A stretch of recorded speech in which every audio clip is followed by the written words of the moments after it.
नाजरीन, क्या हाल हैं आप सबके। उम्मीद करता हूं कि आप खैरियत से होंगे। आज की इस वीडियो में हम आपको कैमरे में रिकॉर्ड लोगों की ऐसी मज़ाहिया हरकतें दिखाने जा रहे हैं जिसे देखकर आप भी कहोगे मज़ा आया।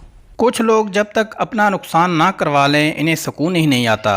जैसा कि ये मोहतरमा अनबॉक्सिंग के दौरान अपने ही मोबाइल का कबाड़ा कर देती हैं।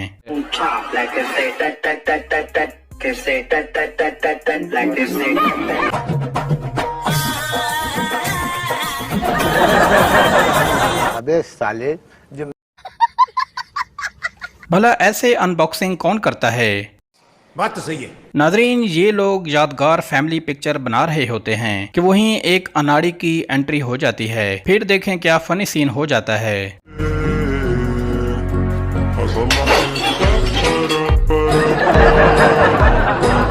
तू मेरा पुत्र छुट्टी का चल।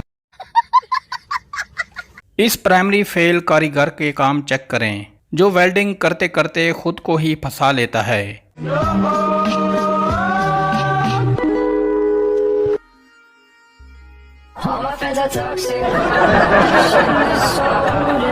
ये क्या है? जा पूछ क्या।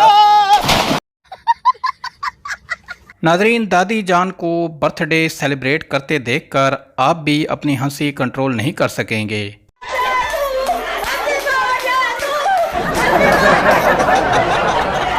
मुझे चक्कर आने लग गया अब।